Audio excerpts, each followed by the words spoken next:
So here's what I want us to do. We're going to go ahead and break up because I want to come back together and I want to hear what everybody has to say about this. But I want to paint just a quick little scenario. This scenario may go something like this. Let's say you come in contact with somebody who knows very little about what we call church. Maybe they know enough about it to say, I don't want to have anything to do with it. Maybe they know enough about it to have a preconceived notion that they don't like it and they think it's useless. I don't know. I mean, that scenario could answer this question. If they just simply said to you, what's church all about? What is church? Very similar to what Kelsey was saying and Abby was saying. It's a place for believers to come together and, I don't know if this is the right word, but I guess prepare. Like we lose sight of like the Great Commission of like be disciples and like be a light to the world, and sometimes like what you're saying, we bring people into church to almost take like the work aspect and like our own responsibility out of it. It's like, oh well, if we can just get them here and get them in the doors, then someone else can talk to them about Jesus, or someone else can like lead them to the Lord, and I've done my part. And I think sometimes we kind of like get that flip-flopped.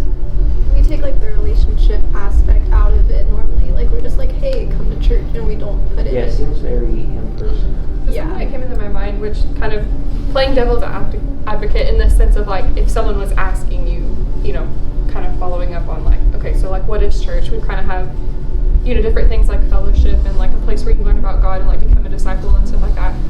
But what if someone was kind of like, well, like why do you have to go to church to do The biggest that? aspects of church is simply the necessity of surrounding yourself with people who share the same mindsets.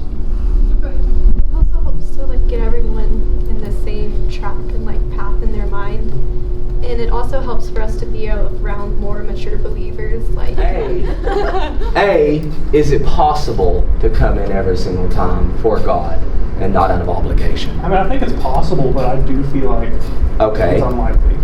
Then I how? think it just starts with a little bit of commitment, you know, because God realistically doesn't ask a lot of us. It's a progressional thing, like where we start with a little bit and then more and more we spend more time with Him and, you know, get into those routines. It's almost like you want to make your like mindset become habitual. Like Yeah. you do it so frequently, actively, that it becomes natural. An intentional mindset? Yeah. It's like it becomes It's almost a mindset natural. also of like, 1 Thessalonians 5. You know, to pray without ceasing. It's kind of like this constant. What's the Bible say church is all about? Yeah. Like this isn't exactly saying what it's about, but it says don't forsake the meeting of yourselves together. And a So, lot I mean, that's directly an explanation of something that Dad said it in church there, is. but a lot of it is truly about relationship, and like the end goal is to reach as many people and, you know, point as many people as possible to Christ so that they can have a relationship, and like church is a How crucial about part of Matthew that. 18:20? For where 2 or 3 are gathered in my name, there I am among them. So, I mean, we gather together for the presence of the Spirit. And then we talked earlier, Timothy talked about the fact that it's a family, and the verses that we were using, admonishing one another, edifying one another.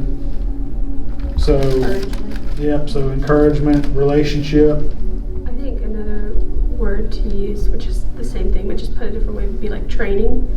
Because like, how are we supposed to go out and effectively witness if we've not been trained in how to speak to other people, if we've not been trained in how to witness to people, how the to different ways to deliver. yeah, or even how to say The your ultimate end game is to train people to go out into the world and lead them to Christ.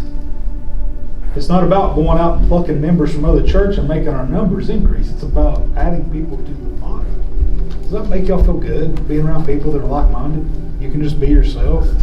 You can share anything about Jesus you want to. You don't have to worry about somebody looking down on you. Doesn't that or make you feel good? even being able to share the parts of your life that you're struggling in, the dark parts, and know, hey, like they understand too, because they were just as lost, just as dark, just as sinful, and they understand how much I need a Savior. You know, like having that community of people who understand what it's like to be completely broken, completely lost, completely downtrodden, and being able to have those people encourage you and walk through that with you. Like not having to walk through the dark parts alone, you know.